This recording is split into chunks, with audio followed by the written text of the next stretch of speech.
Hey guys, ಸಂಜೆ ಆಗಿತ್ತು. ಸ್ನಾನ ಮಾಡೋದು ಲೇಟ್ ಆಯಿತು ಇವತ್ತು. ಮಗುಗೆ ಸ್ನಾನ ಮಾಡಿಸಿ ಅವಳಿಗೆ ಈವ್ನಿಂಗ್ ಸ್ನ್ಯಾಕ್ ಕೊಟ್ಟೆ. ಮನೇಲಿ ಆರೆಂಜ್ ಇತ್ತು. ನೆಕ್ಸ್ಟ್ ಅಡುಗೆ ಮನೆ ಕಡೆ ಬಂದು ನೋಡಿದ್ರೆ ಅಡುಗೆ ಮನೆ ಈ ಗತಿ ಆಗಿತ್ತು. ಚಟ್ ಅಂತ ಅಡುಗೆ ಮನೆ ಕ್ಲೀನ್ ಮಾಡಿಕೊಂಡೆ. ನನ್ನ ಮಗ ಏನಾದರೂ ಸ್ನ್ಯಾಕ್ ಮಾಡಿಕೊಡಮ್ಮ ಅಂದ. ಸರಿ, ಮನೆಯಲ್ಲೇ ಬರ್ಗರ್ ಪ್ಯಾಟೀಸು ಬನ್ ಎಲ್ಲ ಇತ್ತು. ಬರ್ಗರ್ ಮಾಡಿಕೊಟ್ಟೆ. ಅವನಿಗೆ ನಾನು ಒಂದು ಟಾಸ್ಕ್ ಕೊಡ್ತೀನಿ. ಅವನೇನಾದರೂ ಬೇಕು ಅಂತ ಕೇಳಿದಾಗ ನಾನು ಏನಾದರೂ ಮಾಡಿಕೊಡು ಅಂತಂದರೆ ಮಾಡಿಕೊಡ್ತಾನೆ. ಅದಕ್ಕೆ ಹಾಲ್ ಕಸ ಗುಡಿಸಿ ಬಟ್ಟೆ ಮಡ್ಚ್ಕೊಡು ಅಂದೆ, ಬಟ್ಟೆ ಮಡ್ಚ್ಕೊಟ್ಟ. ಅಷ್ಟರಲ್ಲಿ ನಾನು ಬರ್ಗರೆಲ್ಲ ರೆಡಿ ಮಾಡಿಕೊಂಡೆ. ಸಾಸೆಲ್ಲ ರೆಡಿ ಮಾಡಿ ತರಕಾರಿ ಎಲ್ಲ ಹಚ್ಚಿಟ್ಕೊಂಡು ಅವನಿಗೂ ಬರ್ಗರ್ ಮಾಡಿಕೊಟ್ಟೆ. ಅವನ ನೆಪ ಇಟ್ಕೊಂಡು ನಾನು ಒಂದು ಬರ್ಗರ್ ತಿಂದೆ.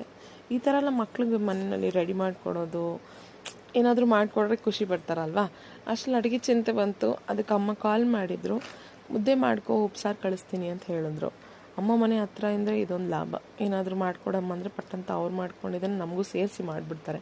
ಅಷ್ಟರಲ್ಲಿ ಸಂಜೆ ಆಯಿತು. ಕೇಕ್ ತರೋಣ ಅಂತ ಹೋದ್ವಿ. ಅಮ್ಮ ಸ್ಪೇಸಿಸಲ್ಲಿ ನೋಡಿ ಡಿಸೈನ್ ಕೇಕ್ ಮಾಡಿದರು. ನಾವು ನಾರ್ಮಲ್ ಕೇಕ್ ತೊಗೊಂಡು 12 ಗಂಟೆ ಆಗಿದ ತಕ್ಷಣ ದೀಪ ಹಚ್ಚಿ ಸಣ್ಣದಾಗಿರೋ ಕೇಕ್ ತಂದು ಕೇಕ್ ಕಟ್ ಮಾಡಿದ್ವಿ. ಇಬ್ಬರು ಮಕ್ಕಳಿರೋ ಮನೆಯಲ್ಲಿ ನಾನು ಕಟ್ ಮಾಡ್ತೀನಿ ಇದೇ ಆಯಿತು. ಏನೇ ಆದರೂ ಚಿಕ್ಕದಕ್ಕೆಲ್ಲ ಪ್ರಯಾರಿಟಿ. ಚಿಕ್ಕದ ಕೇಕ್ ಕಟ್ ಮಾಡ್ತು. ಎಲ್ಲರೂ ನ್ಯೂ ಇಯರ್ ಹೇಗೆ ಸೆಲೆಬ್ರೇಟ್ ಮಾಡಿದ್ರಿ ಕಮೆಂಟ್ ಮಾಡಿ ಗೈಸ್. Happy new year.